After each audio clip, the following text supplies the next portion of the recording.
This is for you. Here we go, Brownies. Here we go. Yeah. Here we go, Brownies. Here we go. Yeah, this for my dogs from the east to the west side. You rockin' brown and orange with me, baby. Let's ride. Represent the land, let them know. Tell them, here we go, Brownies. Here we go. Yeah, here we go.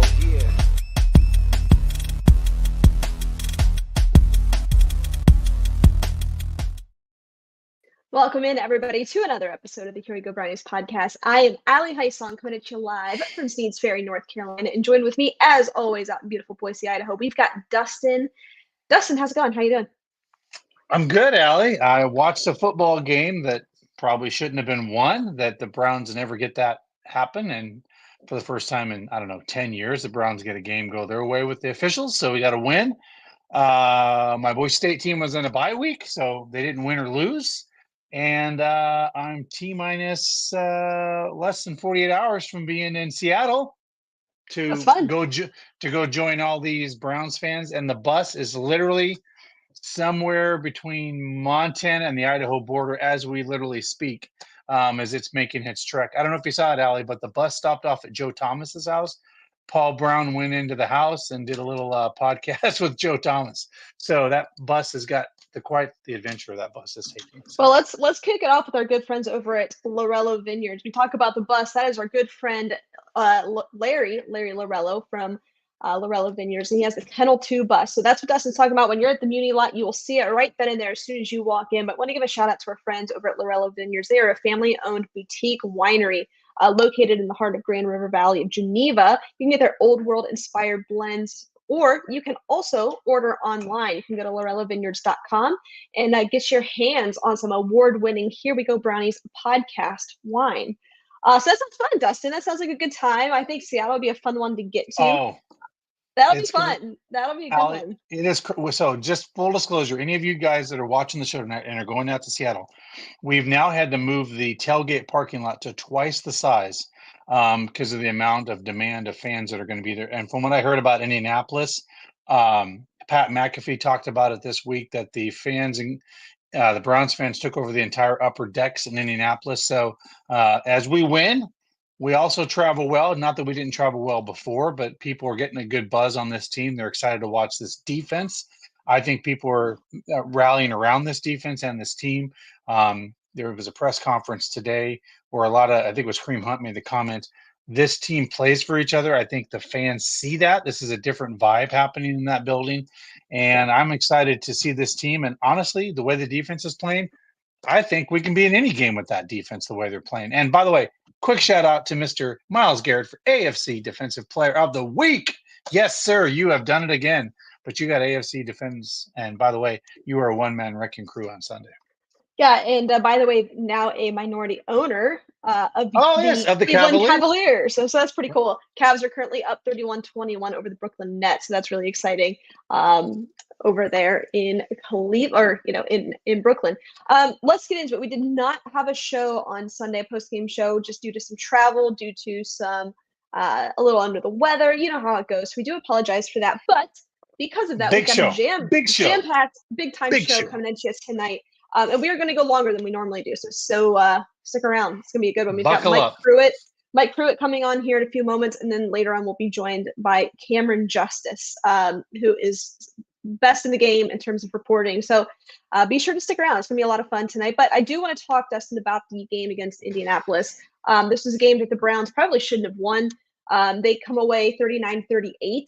In a hard-fought win. And I want to give credit. Shane Steichen, man, he's doing some really unique things offensively. And when we talk about creative offense in the league, that doesn't necessarily mean just trick plays, right? We talk about the different wrinkles and folds that you want to see this Browns offense run. And they haven't done a ton of it. Now, part of that being limited to the personnel that they have out there, right? Whether it's a hurt Deshaun Watson, whether it's PJ Walker or DTR. But I do want to give credit to Shane Steichen and what they're doing offensively in Indianapolis with the backup quarterback in Gardner Minshew. I mean, they're a lot of fun to watch. I think once they get Anthony Richardson back, that's going to be a really good team the next couple of years. So they gave your Cleveland Browns defense a pretty big fit. So I think it was a good test. But you mentioned it, Dustin. There were some officiating calls that certainly went our way, and we'll take it. We will take it. I know By the that there way, was some uproar. that No, never it doesn't. happens. Well, and But also it'll be interesting to see what the owner of the Colts, if he get what kind of fine he's going to get, because he went out to the X, formerly known as Twitter, and said, "Oh yeah, the league, we had a little call. They told me they screwed it up. You're not supposed to do that. That's supposed to be done in confidence." And he put it out on social media. So I'm assuming the owner is going to get fined or something's going to be uh, penalized for him. But he's kind of an out there kind of owner. He's kind of known for sharing his it's opinion. outspoken.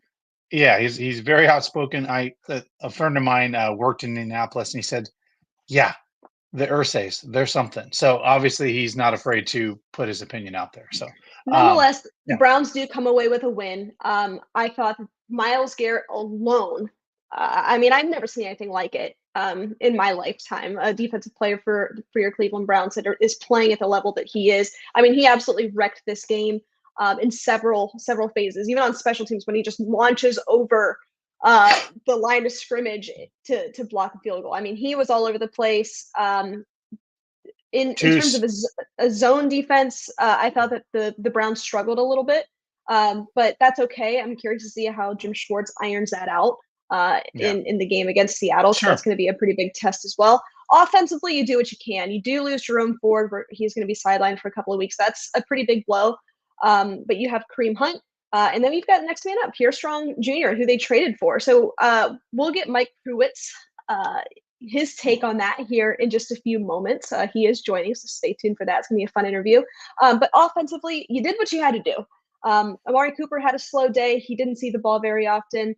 PJ stepped up when Deshaun went out. And it wasn't pretty. This was not a pretty win, but at the end of the day, a win is a win. Yeah, Those are hard to come by.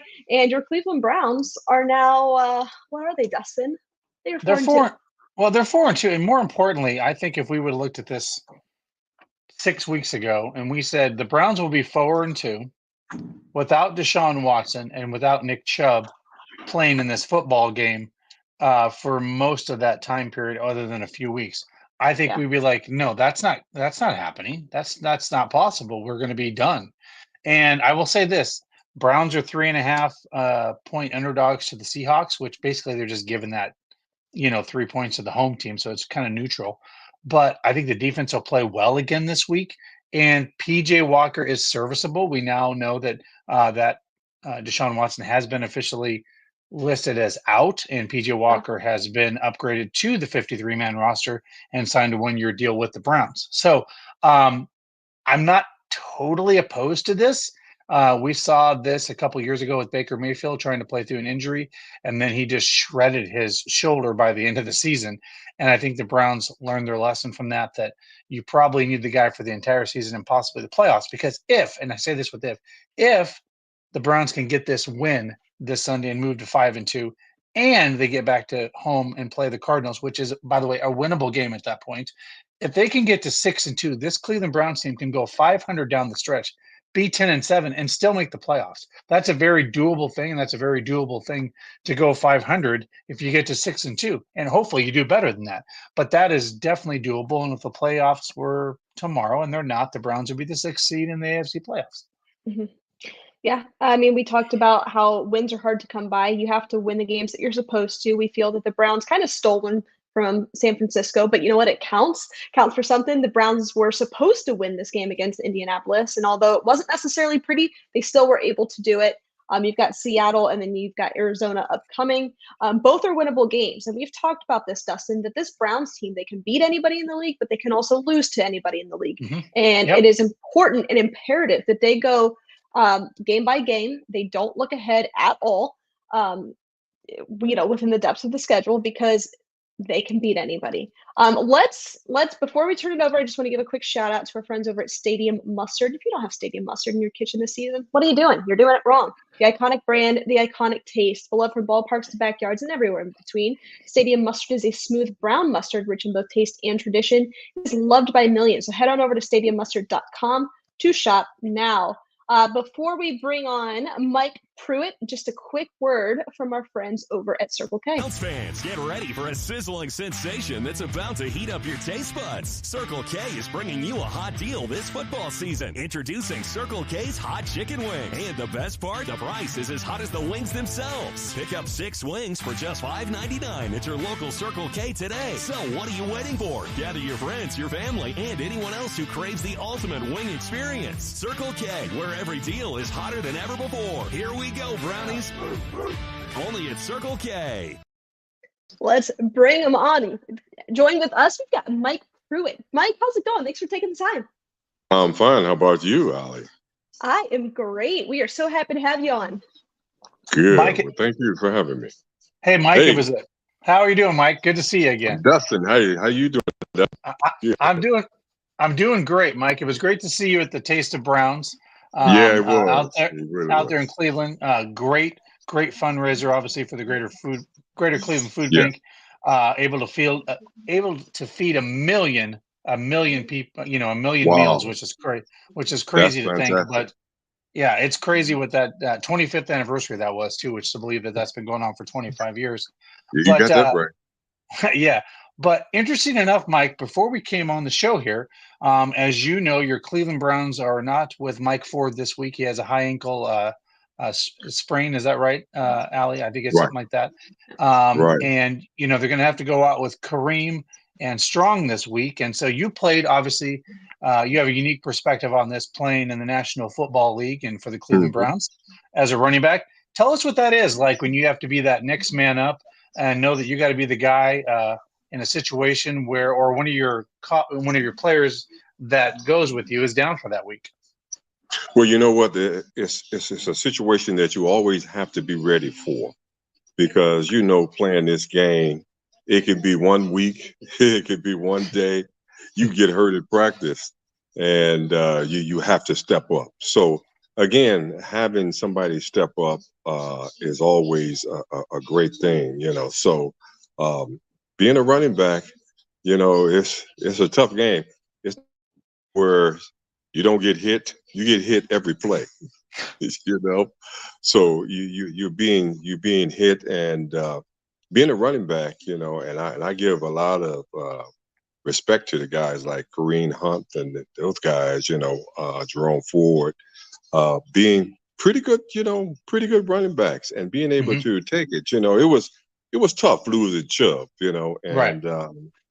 he was going well, and to lose him to an injury, so early on in the season, you can see sort of late in the season, maybe the body is getting tired, but Yeah. him being hurt so early on, that was very, very difficult. It's hard to overcome. And truthfully, Nick Chubb's a player that you can't replace. You can't go out in free agency or trade for a player that is Nick Chubb, That's because true. he's one of one. But I want to take it back to last year. You've got Nick Chubb, you've got Kareem Hunt, really a two-headed monster in that backfield. Mhm. And I think you can relate to this, right? You were a two-headed monster in the backfield in your playing days with Right. you and with Greg. What was that like? Did you ever have any issues where, it's kind of hard to balance the workload or understand roles? What was kind of approaching that system like? Well, you know what? Because then they call them running backs now, but they had halfbacks, then they had fullbacks in my day. They used to call them that. And playing with Greg, I knew Greg. I had heard of Greg in college when he was at Oklahoma. So when I came to the Browns, yeah, I'll tell you this real quick little story. I go up to Greg, and I introduce myself because I'm Cleveland's #1 draft choice. So I remember Greg from college. So I go up to Greg and I say, "Man, Greg, man, it's so great to meet you. And I followed you in college." He looked at me and he said, "Hey, they drafted you to block for me." I was dumbfounded. Well, I was dumb. I didn't know what to say. I was standing there studying. Then I got mad. Then I said, "Hey, you were a #2 draft choice. I was a #1." But we became best of friends after that, and it was great. That's why, I say, the running backs, that they have with Kareem and them. Kareem can do a very good job. I mean, he's a strong back, has some speed. I think this with the other running backs, Jerome Ford. I think yeah. So far so good. That's the only thing. When your top guy goes down, everybody else has to step up. Mm-hmm. Yeah, it's interesting, Mike. Greg, we had on earlier, exactly told that same story. So it's funny. Did he really? Get out of here! Are you serious? We didn't rehearse this, but I was like, is he oh going to my tell? goodness, no kidding. I was like, is he going to tell the story where they got into it on the first day of meeting? So I thought that was day. First day. Yeah, he was like, and that's exactly, he said it verbatim, just like you did. And he goes, but he set me straight and told me I was number 2. First of all, I couldn't believe he even said that, because I was one of those guys that were in awe of Greg Pruitt. You know what I mean? I'm thinking, man, he's got the same last name. Man, he was a Heisman Trophy runner-up. Man, I get to see this guy. I get to play with him. Yeah. Then he tells me that, and I wanted to put him in a headlock. But you know what? I love that competitive nature, but it just goes to show that iron really does sharpen iron. Really, I was really excited to ask you that, just because I think that you have such a unique perspective on that. And then you look at guys like Nick Chubb and Kareem Hunt, who have just completely separate playing styles and completely separate personalities. What do you think about Pierre Strong? With Jerome Ford being out, he's going to be out for a couple of weeks. Pierre Strong is now going to be elevated. Now, unless they make a trade for somebody prior to the deadline, which is possible, or sign somebody. There's some guys out there. We're pretty thin in the running back room. And, I mean, we are even running out Nick Harris, a center, as fullback. What are your thoughts on some of these kind of creative, wrinkles, if you will? Well, you know what? You have to be creative. I remember when we were playing, we had a number of injuries. We had to make some of the I forget Doug Deacon at the time. We had to make him tight end. You know what I mean? Because all our tight ends were hurt. So he was a offensive lineman. So we had to have one of the other guys play offensive line and have him play tight end, because we didn't have anybody. It's not like, you can go get guys, you can go get guys now. Guys sometimes are available, but back then they weren't as available around the league. So again, being able to fill in, that's the key in any team that you have. You got to have guys that, that may not play that position, but could step up, because we had offensive linemen that would come in the game as a fullback, to block for the running back, especially around what they call the goal line. Yeah. So, Dustin know what he remembered that, I think that was a little bit before your time. Yeah. So. My dad told me all about it. Oh, okay. Yeah. There you go. There you go. But, but having the guys being able to step up and do and fill in at any position, that's a good thing, because again, sometimes players aren't that available, and you need to do something right away. The week's coming up. I've seen guys get hurt at practice. Now they don't hit like they used to hit. And probably we used to hit like we were in a game and stuff, but now everything is hand, touching and everything else. So, which is good, because again, nobody gets hurt right before the game. Well, yeah, it's funny you mentioned that, because we've had Hanford on. Hanford's even said it on his own show. He's like, practice? I don't even know what that is out there when I'm watching them play practice. He goes, that doesn't even look like practice to me. It looks like they're just playing around. Like, he goes, we got hurt. We went home hurting after practice. So, you know what you did? You went to the ice tub after practice. Yeah, right. He was like, that was a practice. If we felt it, that was a good practice, right?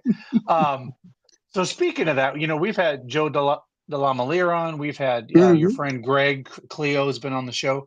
What is, I guess, my question for you? Obviously, you're one of those unique people, and we talk about this, that I think is so unique to Cleveland. these guys that don't grow up in Cleveland end up staying in Cleveland and making it their home. The Cleos, the Gregs, the Mikes like yourself, the Hmm. Hanfords, the Felix, all these guys that don't grow up here, but Right. just fall in love with Northeast Ohio and become a part of that. Tell us, I guess my question is why, you fell in love with Northeast Ohio and stayed there. And what was one of your fondest memories playing for the Cleveland Browns?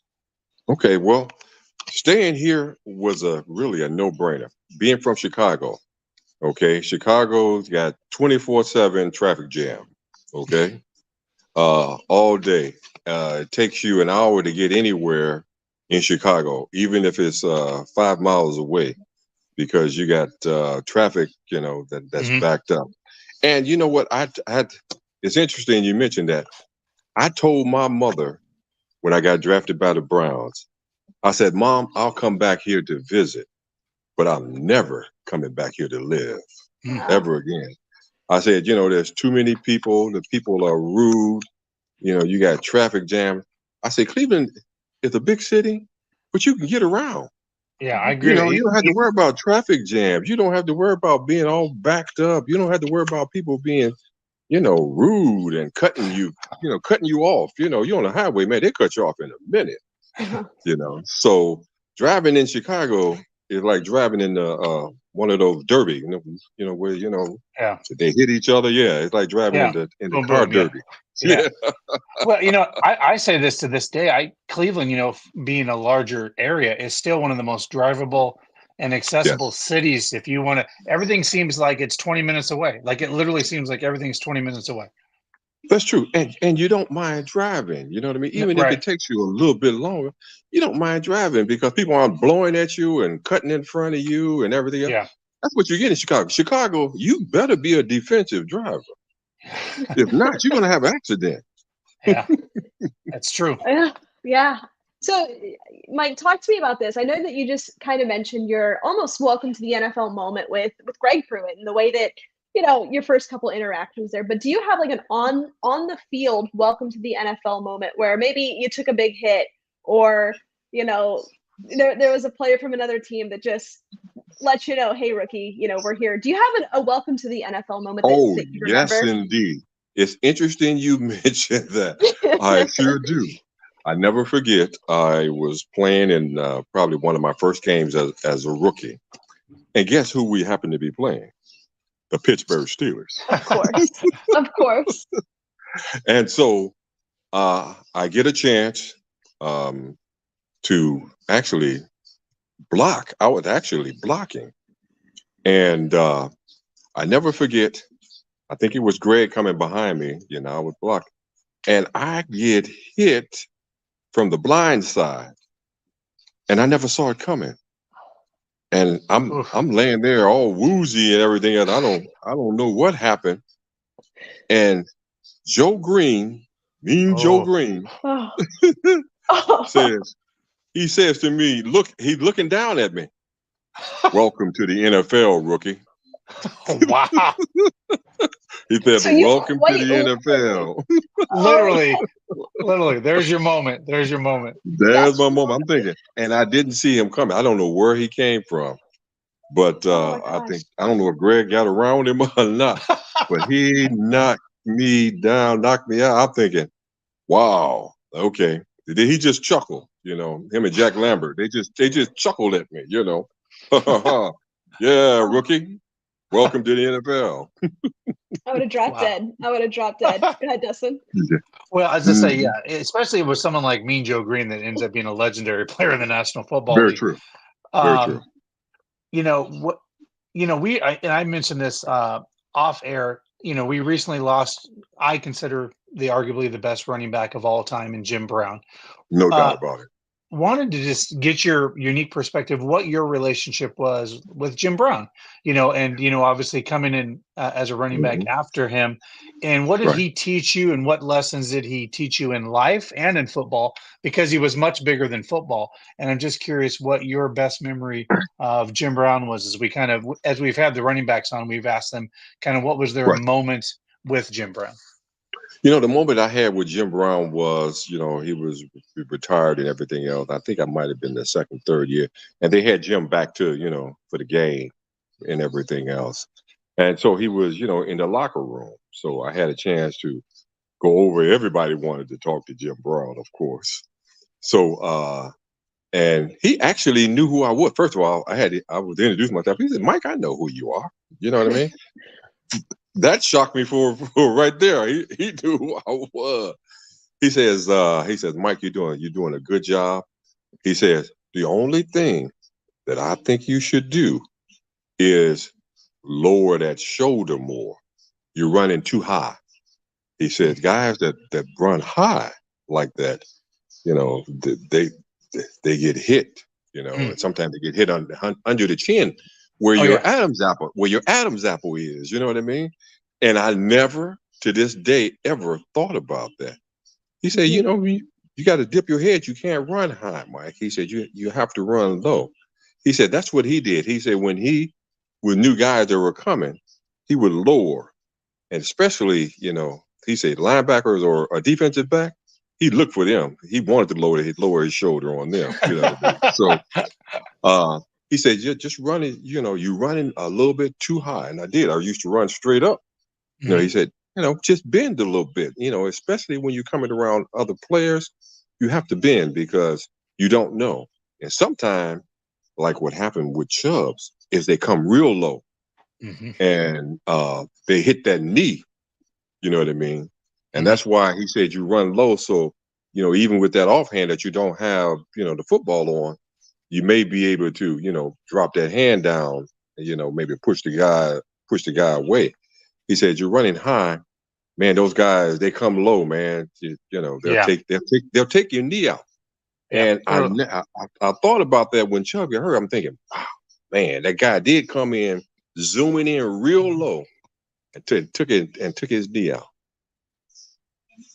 Yeah, it was just too bad. And like I said, you can't replace Nick Chubb. So it's all a No, matter you of can't. how this offense is Very going true. to kind of just recover. And it's hard to do because I think Nick Chubb, Mike, he covered up so much. Last year we were talking about this offensive line being one of the best in the league.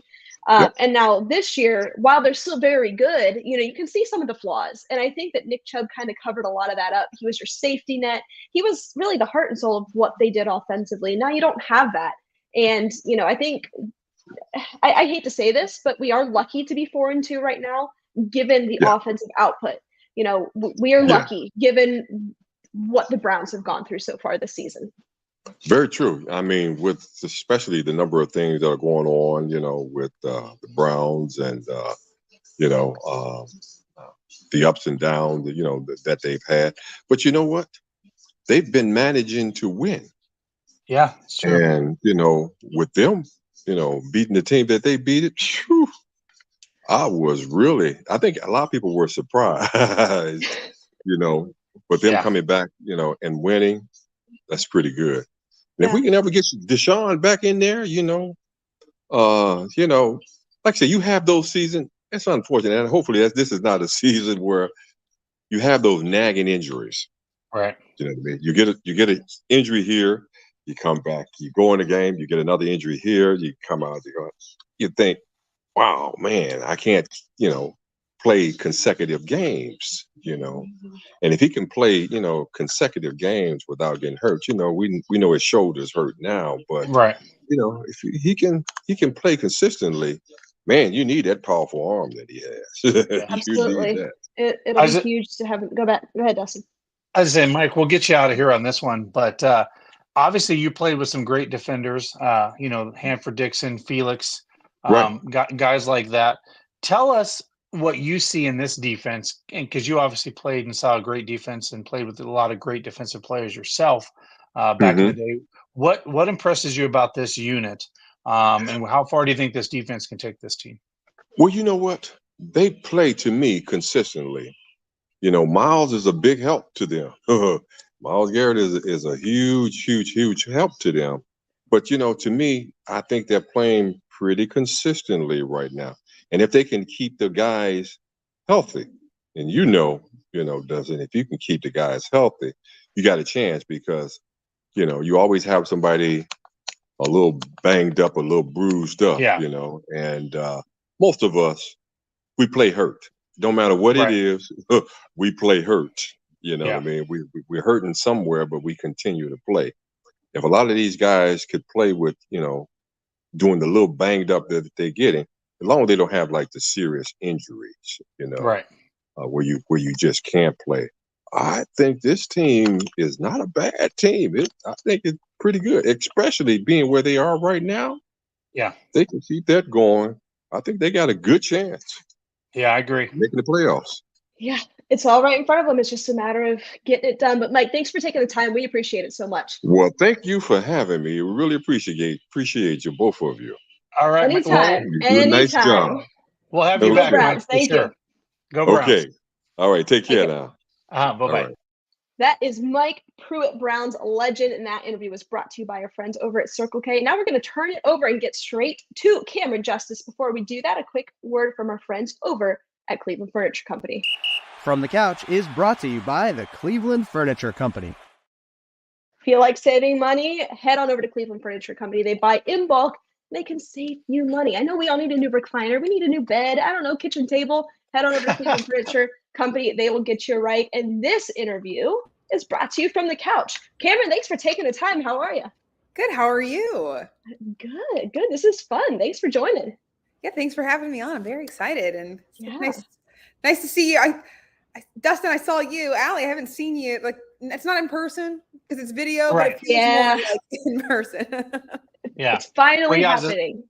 As I say, we just had Greg on and talked about the taste of the Browns. I think that's the last time I saw both of you guys was at the taste of the Browns. And we were talking about injuries, right? And consistency in play like that. I'll just start off, Camryn. Were you out there? Did you get any interviews from the guys today? Anything stand out from camp today when you're out there at the facility? Yeah, I mean, we knew that it was going to be a lot of question marks, right? Like the thing going into today's practice was to see if Deshaun was going to be able to practice.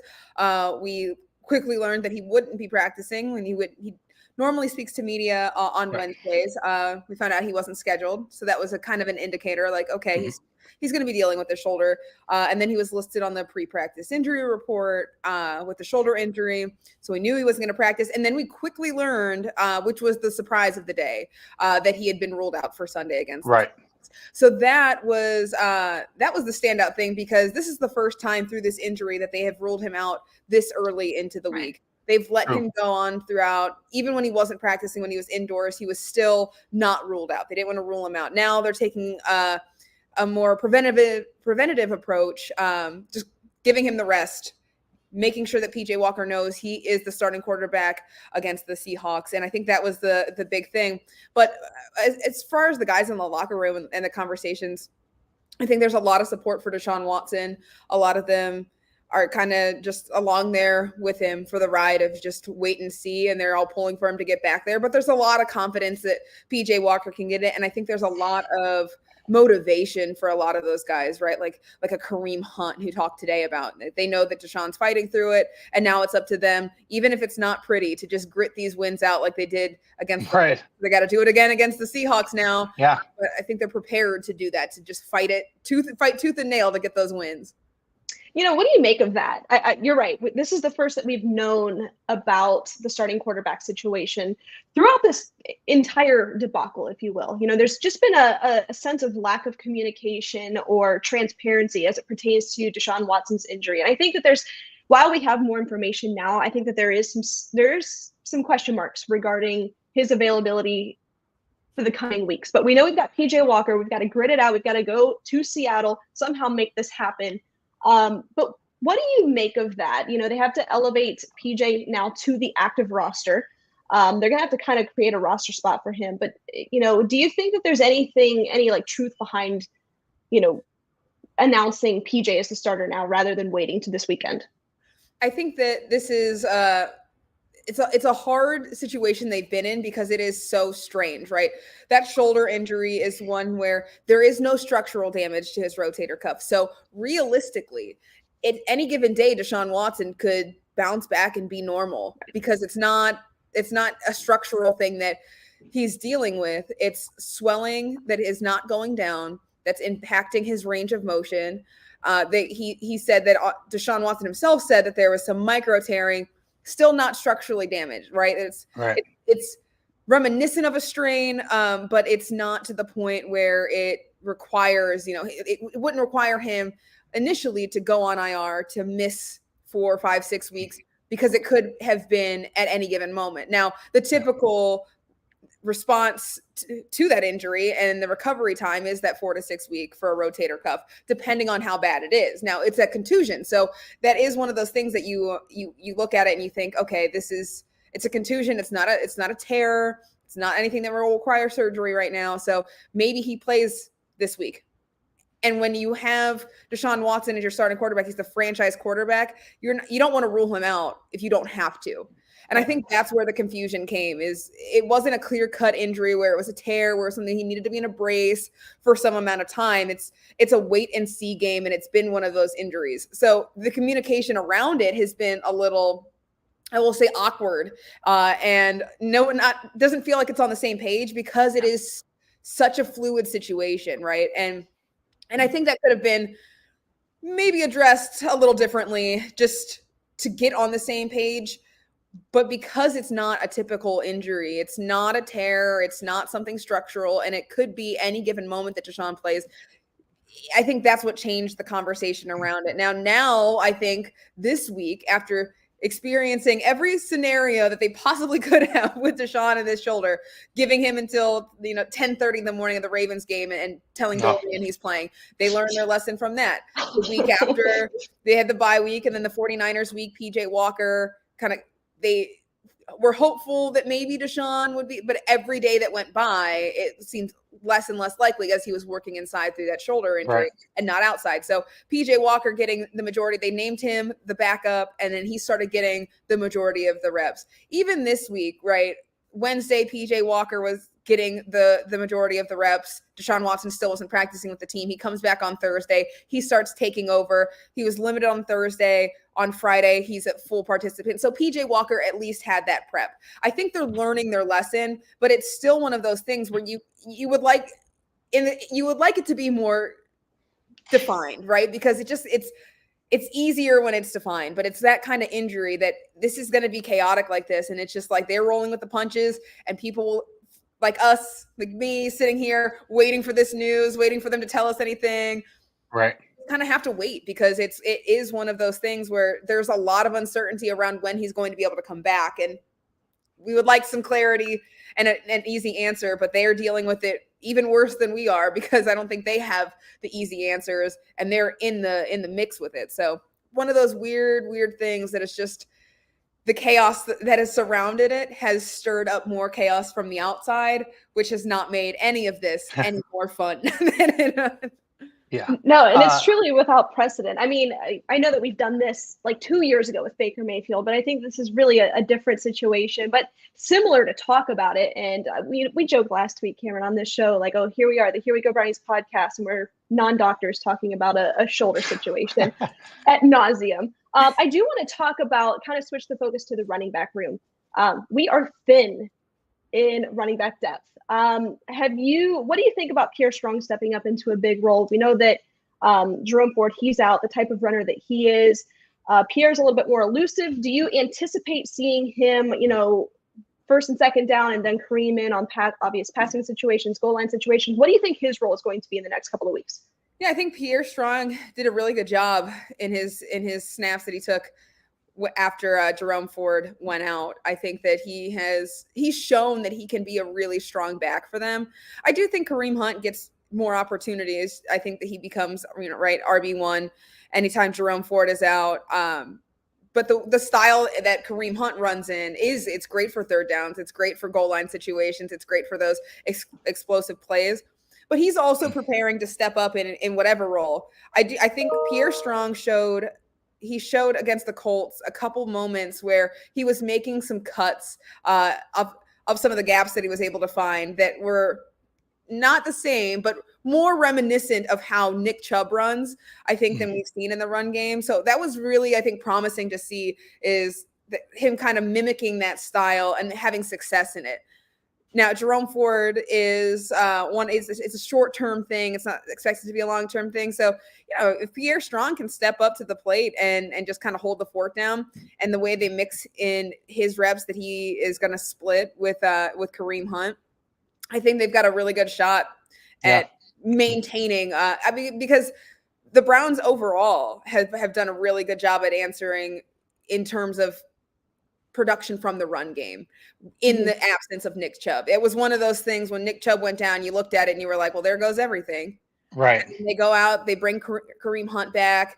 Jerome Ford really steps up, and now Pierre Strong's doing that same thing. I think the next man up mentality that they always preach, I think that running back room in particular really embodies that. And I asked Kareem Hunt today, like, why he's so confident that the running back room can continue to step up no matter how many of them go down, no matter how thin it gets. And he said, we have that next man up mentality. We have a really good scheme. We got a good game plan. We got good guys in the room. And he said, particularly, which is the reason that I think all of this has worked for years, is Stump Mitchell, running backs coach. He is such a good coach, and they have all been so bought in. They respect him so much that they really understand what he's trying to give them. And I think that the game plan is really well suited because of what he is able to implement within his running backs room. So with Stump Mitchell running the show in that room, I think anybody that comes in has a better shot at getting really good production on the field on game day than you would see maybe in other teams, in other situations that they get thin. Stump Mitchell and all the way up the coaching ladder, to Kevin Stefanski, does a really good job. And he credited, the offensive line, the blocking. Look at these games, some of these, the wide open, even the ones that aren't executed well, right? That shovel pass out, and it was blocked so well. It was wide open. Yeah. Just muffed that pitch. And it's just, if you get that was wide open. And that's what the offensive line, the tight ends, really the blocking scheme that's going into these plays has opened up. So I do think the Browns, I'm not concerned in the way that I might have been had they not shown how they have responded without Nick Chubb to this running back situation now. Even as they get down the line, I think they're in a good position to at least be able to kind of hold the fort down as they try to address this until Jerome Ford comes back. Yeah, and I was going to say, Cameron, what's interesting that you're referring to Kareem's press availability today. He brought up the point that we're kind of playing for each other, and this team seems to have kind of galvanized around each other. And for better or worse with the injuries, this team I think, came together stronger and closer as a team unit than they ever have. And bringing someone like Schwartz in, who everybody is bought into him and what he's doing. Someone asked him, I think it was McLeod, someone's like, he's real. He's just real. He's like, he just calls it straight. But you bring up a really good point. Like Dearness Johnson, some of these guys that have been thrown into these roles in the past and played so well because Stump had them ready to go and play in a game. Just want to shift something here a little quick. I really enjoyed your interview this week with, of course, with a name like Dustin. I love a guy like Dustin Hopkins. So but I think if we were sitting here at the beginning of the season, knowing that we would have a kicker that would win AFC Special Teams Player of the Week basically 2 weeks in a row, I think we'd be like, you're crazy. That's not going to happen. How was that interview? What do you see different, in the special teams unit, and especially having that conversation with Dustin yesterday? Yeah. So if you haven't seen it, that was a very fun one as part of my Next Man Up series. So getting to know him on and off the field. Off the field, if you don't know, he practices rodeo when he's not practicing his kicks. So yeah, he does some roping in his spare time. He's got a family of rodeoers. So that was one of the best interviews I've ever done. He is such an interesting guy and a really, really nice guy, family man who he loves life, and he loves kicking, and he loves this opportunity. And I do think that this is such a big part of the Browns' success this season, the fight, the tooth and nail wins, right, come down to a kicker. These games are coming down to made and missed field goals on both sides. That 49ers game in particular, right, he makes the go-ahead, and then the 49ers, you're just on a wing and a prayer, you're hoping that he doesn't get that field goal, and he doesn't. And that's what some of these games are going to come down to. Mm-hmm. And so to have a guy like Dustin Hopkins, who is not just reliable in the short game, But the one question mark that people had when they traded for him was, all right, well, is he going to be able to hit anything over 50? Because that's not what he was doing in his career. That's just, it wasn't trending that way, and it looked like a limitation for him. He told me that he's always known that he could do it. It's just if he would miss a long one early on, they would the opportunities wouldn't be there for him. Teams would all right, limit him. He didn't make that one. Whereas the Browns, they put their trust in him. He's been nailing them, making NFL history with these 50-yarders. And to be honest, this is a big part of how the Browns need to continue to succeed. So before the season started, I was talking to Shelby Harris as he got into the team, right? And I was like, you're a veteran. You've been in this league for a long time, and you've seen the Browns from the outside. What is this team going to need to be successful? And when will we know it? Because it looked like the defense had been legit throughout camp, and it looked like the offense might have some struggles, and there was no real answer at special teams. Like, we didn't know what that was going to look like. And Shelby Harris told me the offense and the defense, they'll get on their roll, they'll figure it out. But it's when the special teams clicks is when this team will be successful. And we are still waiting for the offense to get their stuff together. So imagine what it might look like if the offense can really get it together. But I think that is a big part of the success. And these guys understand how important special teams are to an organization and to the product on the field. And for it to have not only clicked early, but to continue clicking, I think that is huge. Right. And that's why they're able to win games. That's why they're able to put themselves in position. We talk about Dustin Hopkins and those field goals, but we don't often talk about the other benefit in the punt game and Corey Bojorquez and the way that he's able to give them that field position. Yeah. He's got a leg. He's booting these things, perfect punts. He's been phenomenal in the punt game, and that has been huge. And add to that, the punt and kick coverage that has been a weakness for the Browns. Yeah. Their punt coverage, their kick coverage, they weren't getting it bad. done. It was bad. And now here they are, and they're not letting up explosive plays very often. Now, there obviously is some room to grow in the return game. That's something for years we've been looking for out of them, but it doesn't help when you go out and you get a guy like Jakeem Grant and you get 2 seasons in a row where he's not able to, in just heartbreaking fashion. So if you get the punt game, if you get the return game to a point where it's consistent and reliable, even if you're not, just make smart plays, don't give up yards, don't make bad choices when you're fielding something. If they just are steady with it, I think this special teams has been it's in a place where the Browns can really thrive, and it can. That mixed with the defense operating on all cylinders, they have the luxury of those 2 phases playing well, that they can figure out this offense, and it can take this long in the season, right? And they still are 4-2. Is it been able to take this long and then still find success? Now that offense is going to need to click, and probably pretty soon. But right now, it's been real quick. So I want to talk about that real quick. Oh, sorry, Dustin, don't mean to cut you off here, but I want to talk about the offensive side of the ball. We know that a lack of quarterback consistency is probably the root of some of the struggles, obviously. And same with losing Nick Chubb. You can't replace him. How do you do without him? You have some struggles on the offensive line, just overall an inconsistency on offense. But I really want to talk about the usage of Elijah Moore. I've been pounding the table, Cameron, about why on God's green earth are they using him the way that they are? This is a high caliber receiver that they went and traded for, gave up some valuable draft capital to go get him. They bring him in, and the way that they're using him is unique, to say the least. The orbit motions, I don't mind him on jet sweep, but just the not letting him be a receiver, not letting him be a true pass catcher. Do you think that, because we know Kevin Stefanski likes to implement those wrinkles, we know he likes to get creative, but do you think that there's another player that can step into that role and allow Elijah to be a receiver?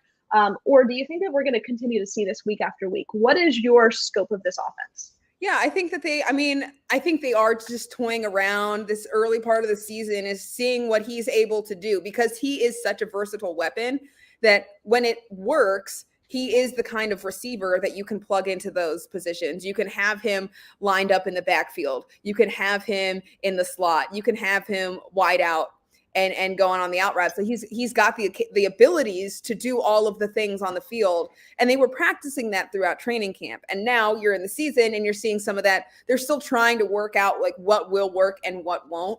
So it wouldn't surprise me if there is still some experimentation with him and you see him move. I know it's frustrating because you're like, but he does so well when you just have him as a true receiver.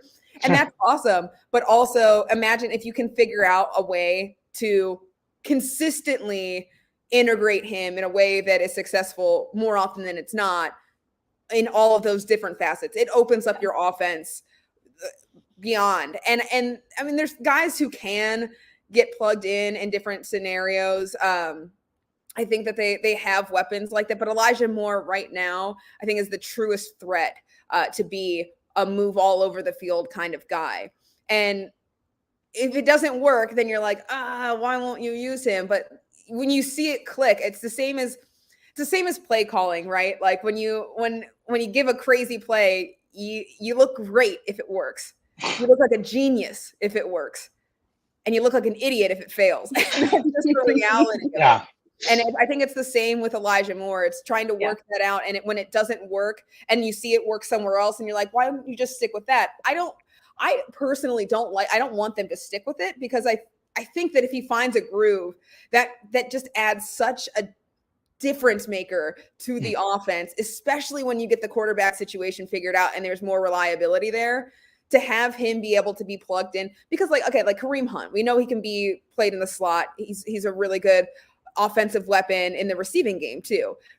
You add him and you add Elijah Moore, which one's going to do what? Who's going to be where? You know, like I like that you have that added threat. And so maybe in order to get some of that anticipation, the chemistry, the reps, especially with these new quarterbacks like PJ Walker starting, Elijah Moore had really good chemistry with Deshaun Watson all throughout training camp. They worked very hard on it. And that even took a little bit of time this season to get going. So I think that maybe now would be the time to use him as a more traditional receiver, just for PJ Walker to get comfortable, get acclimated with him, not get too crazy because you don't want the offense, but you don't want it to be too vanilla either. There's like that's right. the balance. Fine balance. Like, it's very difficult, and that's why Kevin Stefanski is the head coach and gets paid the big bucks, and we just sit back and watch, and you're like, all right, that's how it works. But I really do think that if they could use Elijah Moore in a more traditional receiver role, I think Allie, I think you're right. Like that would help this offense just kind of build a foundation. And then you can go back to mixing him in and 100%. Figuring it out. I think and I guess, so. Yeah. And I guess the reason, my point behind that is, one, you lose Nick Chubb, you have to shift the identity of this offense. It's going to have to be, whether you're comfortable with it or not, it's going to have to be a passing first offense. And maybe that is something that Kevin Stefanski didn't want to have to do at this point in the season. But it's the truth of the matter. And I understand the wrinkles of throwing in Elijah Moore or maybe Marquise Goodwin and different packages and seeing what it looks like and allowing guys like maybe a Pierre Strong or some creativity in the running back room in the backfield. But, at this point in the season, I think that you just got to play to the strengths. And I think allowing Elijah to do what he can do best is probably beneficial, one, for his own confidence within this offensive scheme. But I want to ask you a question rather than just about Browns football. I want to ask Cameron Justice a question. Outside of Dustin Hopkins, that fun interview, who is one of your all-time favorite Browns interviews? Ooh, that's a good one. There's been a few. You know what? I'm going to give him this one. It is Obo Okoronkwo post-game locker room. Every time. He is so fun, especially after a win, obviously, especially after a win. But you get him in the locker room post-game, and he is just the energy he brings. Like, that is the epitome of the Browns and what they're trying to do is, the passion, the swag, the badassery that Jim Schwartz talks about. That is Obo in the game. It is Obo as soon as he comes off the field. So he's always super fun to talk to. I did another next man up though too. A close second will be Juan Thornhill. He has been so fun. What a fun addition he has been to this team. He is he's just again, that good energy. He loves this fan base. He just really wants to produce for the city, and he's embraced being here so much. And he's like just a fun guy. Just loves football. Got the Brownie elf tattooed on his arm before he even took a snap for the Browns. Like, Cool. he's like, I want to be a fan favorite. I'm like, that's a really good choice to do. For a guy that's played in 3 Super Bowls, that is dedication. I'm just putting that out there. That is dedication. That's what he said. I said, what can the fans expect from you this year? And this was, again, this interview was before the season had started. It was the very first one of the season. And he said, they brought me in to win a Super Bowl, so I guess I got to help them win a Super Bowl. Like, oh, okay. Like, that's just Casual. That's just easy to do. Like that's just something that happens here every year, right? So, Camryn, we were talking about the wide receivers, and just to get back to that a little bit, and I've talked about this on previous shows. Do you think we're going to see, speaking as the season goes on and we're trying some of the things, are we going to see more of Cedric Tillman? I just think he is such a weapon, and he can definitely bring an added element to this team. Obviously you've talked with him. And the coaching staff, do you see Cedric Tillman getting a bigger role as this season goes on and we get the quarterback situation settled down a little bit? I think he's poised to, absolutely. It just depends on, how this offense shakes out and how he's able to respond in practice and things like that. They got him because of the threat that he is as a big body receiver. He has very similar attributes to Donovan Peoples-Jones. And then with the ability to develop in maybe a quicker play style on the field at his ceiling than Donovan Peoples-Jones. And I think that is his upside. Now there's developing him. He's got a lot of work in the preseason, and he looked good because he was paired with Thompson Robinson, and they already have the connection. They go way back. So that definitely helped. He does in practice. He looks good. He's got sure hands. I think it's a lot of just getting a real true understanding for the playbook. He's a rookie. And he's a rookie in a position that he's not necessarily the main focus, right? There's some of these guys that like you develop them and you have to develop. Like DeJuan Jones got thrown into it. Surprise, rookie. Right. Like you're a starter now. Cedric Tillman is in a room where, there's a lot of depth above him that they can call on for certainty. And especially when you're dealing with an uncertain situation. So I think there's a stability factor that is included here, trying to figure out, get this offense stabilized first.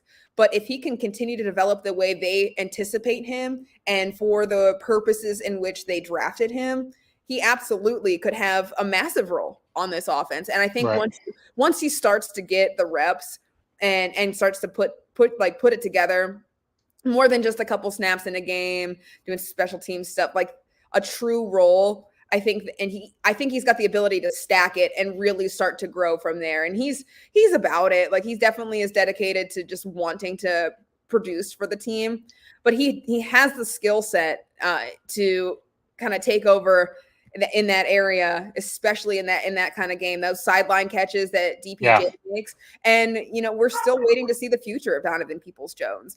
He's entering the end of his time in Cleveland, and you don't know what's going to happen there. And so whenever it is, like if he goes, if his time in Cleveland does come to an end, then I think that's when Cedric Tillman might find himself in a more prominent role. Until then, I think they've got enough depth that they don't have to go to a rookie right away. So I think that's kind of why you're not seeing him as much. But they do like him. There's a reason they got him, and they really like what his upside could be. And now we just wait to see how he develops, what that future looks like for him. And maybe we start to see him more. Keep our fingers crossed. I think he does have a lot of talent. And I think it would be fun to see him out there, and just the way that he goes after the ball, some of those catches he makes in practice, you're like, oh my God, if you could make that in a game. Well, and the reason I bring that up is, like you said, he looked so great in the preseason. You had people like Randy Moss and people on Twitter raving about him, like, this kid is the real deal. And when you see people like that, he's passing the eyeball test, as I like to say. Does he look good on film? But what does he look like in person, right? He passes that eyeball test, like you're saying. So you're right. Once he does get those opportunities, I think he'll make the most of it. And that's kind of the beauty of having depth on your roster, right? I mean, if we go back a couple of years ago, even, it didn't matter who the rookie was, you are starting and you don't have a choice. You're going to be thrust into a role whether you are ready or not. And now we're like, third-round rookie, we can sit him for a year or have limited reps. It's kind of a beautiful thing. There's so much talent on this roster. Listen, that's It's how fun. That's a solid front office. That's how you build a franchise, not just a team. That's how you build a franchise. That's how you build. I agree. I love it. Organization. So I think that's one of the biggest things about this team that has really stood out to me. And there's always something to pick apart, right? And it's easy to say, oh, I don't like that they did this. This hasn't been successful for them. But I don't think it's deniable the change that has been surrounded this organization since the acquisition, the signings, the addition, the hirings of Andrew Berry, his front office staff, and Kevin Stefanski as the head coach. And you just look back, it's a different team. It's a different organization. The way they operate is just so much different than years past. There's a plan.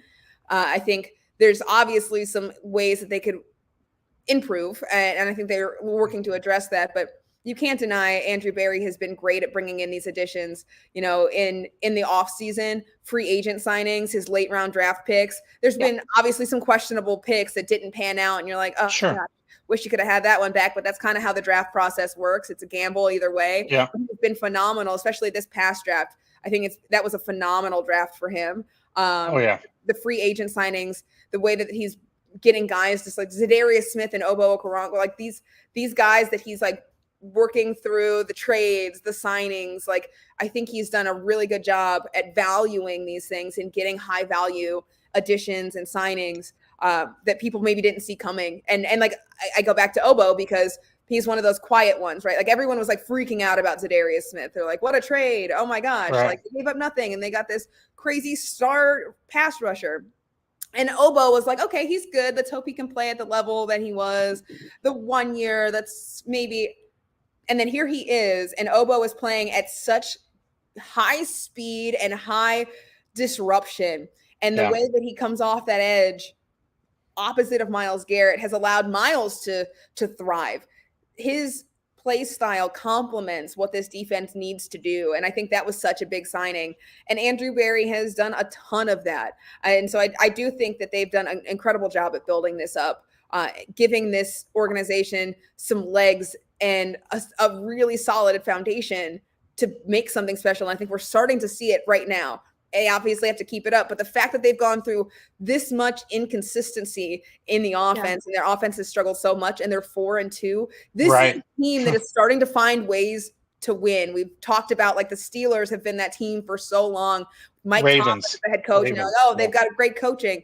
That's again, another thing. Like, a lot of people give Kevin Stefanski slack for his play calling and they don't like some of the things he's doing. Kevin Stefanski is finding ways to win. That fourth quarter final series, that was perfect coaching. That was perfect play calling. I agree. Even if you thought that you wanted to run the ball, like, oh, why doesn't he just run the ball? He managed that clock so perfectly. All the plays, he's had them schemed open. That was a masterclass of that final series of a game-winning drive that you need to score on. It was a masterclass. And that, yes, it's great that Kareem Hunt got in, but that's how you do it. And that's how you do it. I saw so many things and it was so frustrating. I mean, it was so frustrating on Twitter. Well, first off, Twitter's frustrating just in general, but just about that last series, the goal line series. Why aren't they running the ball? I'm like, why would they? They don't have any timeouts. My God, do you want to lose this game? And just to see it all come to fruition and just actually happen, because I've talked about it, at length on this podcast, the scheme, Kevin Stefanski, he schemes guys open. It's a matter of execution.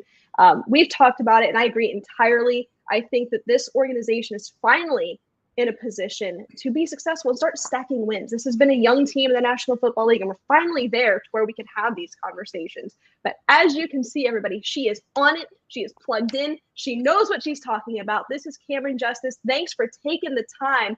Tell our listeners where they can find you. Yeah, at Cammy Justice on all the social, and news5cleveland.com is where I write, and my videos are there. And yeah, News 5 Cleveland YouTube, and watch just News 5 Cleveland in general. 6 o'clock, 11 o'clock, sometimes in the morning, who's to say? Yeah.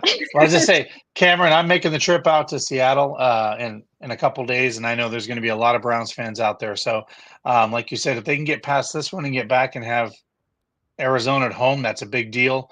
to get this and try to win this. But like you said, we're finding ways to win, where in the past we would find ways to lose a game. And this is a much different kind of way the Browns are winning and losing games. They're actually using their talent and their strengths to their advantage. A lot of promise, and you love to see it because it hasn't always been this way. You kind of felt lucky to come into a situation where they were succeeding, and now you expect that success. You expect them to find the ways. And so if they don't, then you're disappointed, but it's usually the opposite. You're pleasantly surprised. Now the bar has been set. They've set it for themselves, and that's a good thing because that means that the standard has changed in Cleveland for them. Culture change 100%. Now you just got to push it through the rest of the season. It's going to get tough here. A lot of road games. They didn't have this season. The start of the season was difficult, right? Because they played divisional rivals all over the place first few games, and now it gets difficult again because they're playing on the road. The opponents might not be as tough on paper in some of these situations, but the challenge of going to the West Coast and then coming home and then going on the road again and staying on the road, that's where it gets challenging. And this is a big test for them. Hopefully they can find some consistency at quarterback before they get too far in the weeds here, because it's going to be a challenge. And I think we're all pretty excited to see how they respond to it, though. Yeah, I agree. It's a fun time to be a Browns fan. Hey, Camryn, thanks for taking the time for us. We appreciate it. This is great. Thank you, Camryn. Appreciate you. Take care. That was great. She is plugged in. She knows it. Go check her out on the socials. She's one of the best Twitter follows if you want some Browns news and information. Just a reminder that conversation was brought to you from the couch over at Cleveland Furniture Company. But guys, whether it is sophisticated suburban living, luxury downtown digs, or senior housing, K&D, the largest property management company in Northeast Ohio, they have the perfect home for everyone. K&D is your one-stop shop for housing in the region with apartments and amenities, including residential, commercial, retail, and also corporate housing. Find your dream home at K&D. Visit knd.com to get started. That is the letter K, the word and the letter D.com. While you're at it, you're in the area, pop on over to Lakewood and get your hands on some of the best pizza in all of Northeast Ohio. They do it right. They start out with a buttery crust and they do double layer toppings. It's great in the restaurant, at home, even just as great the following day. So be sure to head on over to Angelo's today.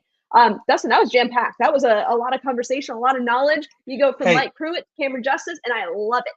Allie, just so all of our listeners know, our shows are going to become more jam-packed. And we thought, our listeners demand it. They want more content. They want more interviews. So we're here for it. We want to be that choice for Cleveland Browns fans that they can come to and get it from all different angles. If it's from a former player, if it's somebody that's on the field getting the interview that day, it just gets me excited. It gets me excited to go to Seattle. It gets me excited to watch this football game on Sunday.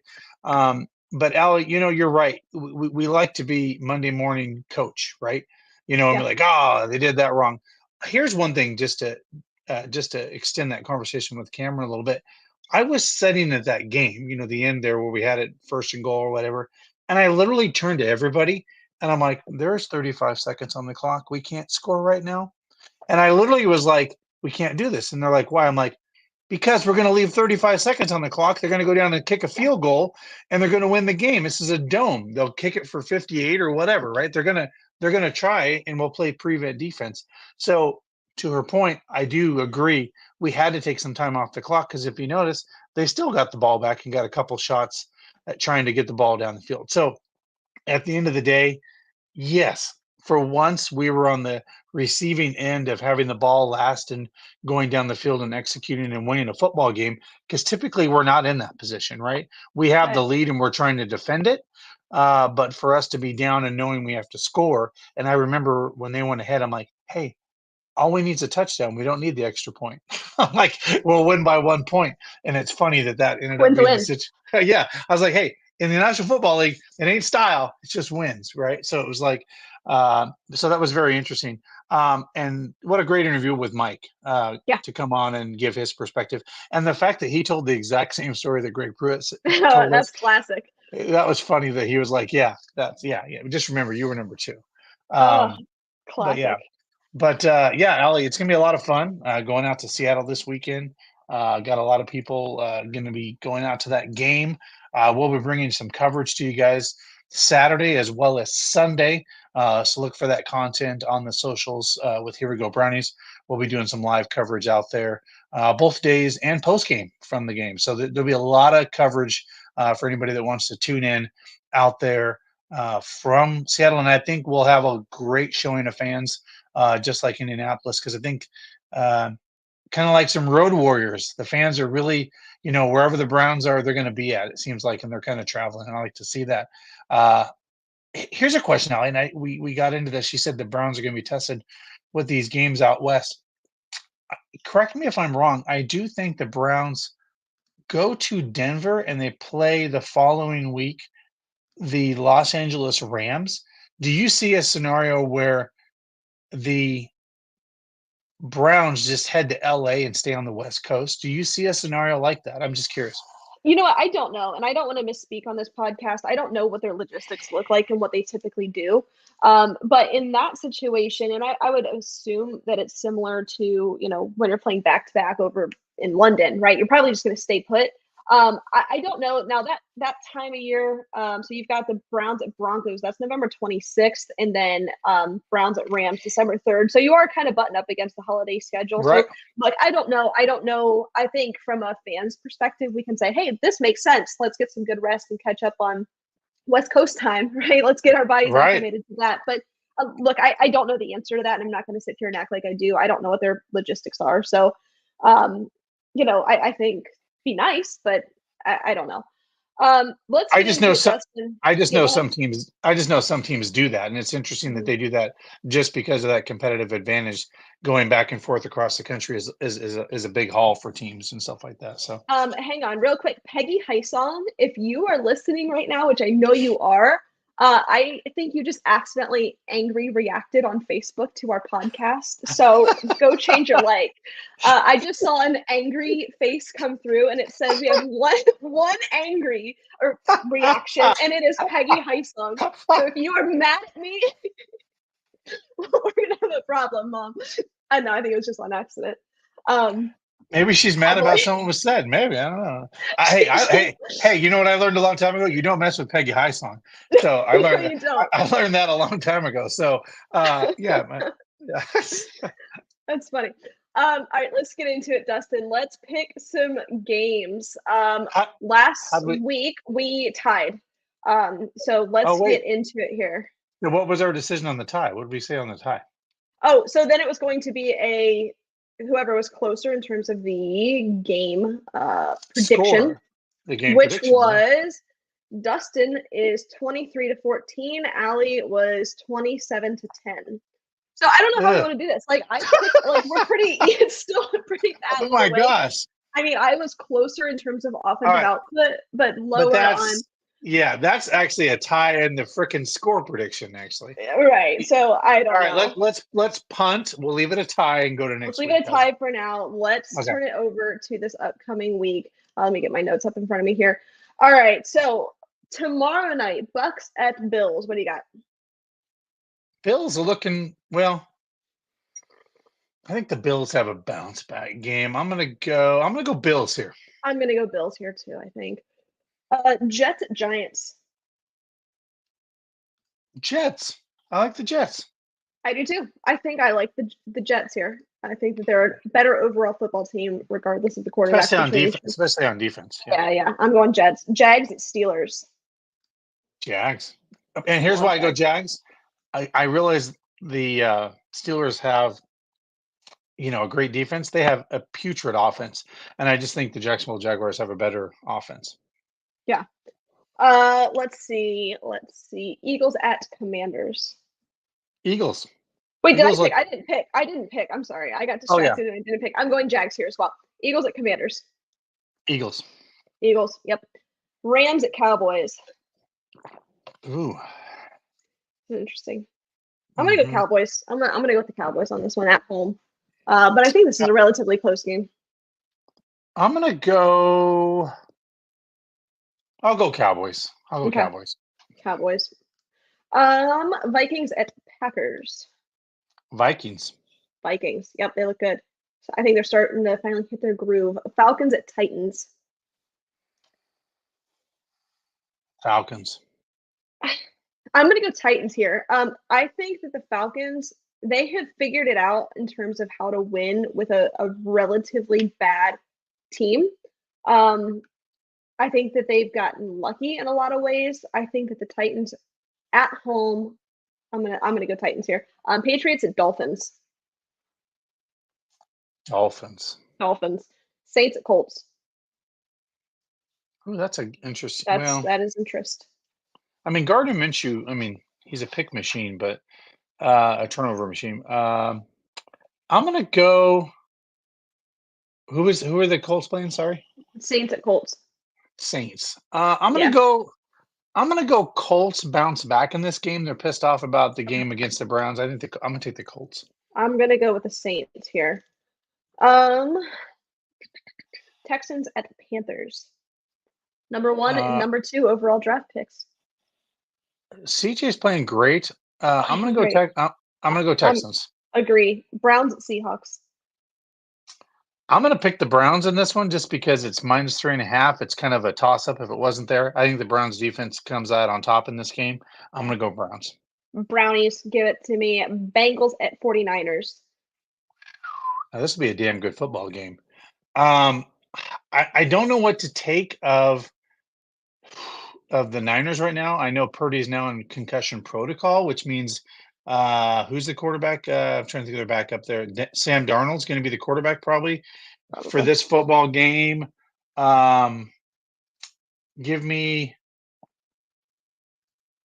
Sorry, who are the Niners playing? Who they got? Bengals.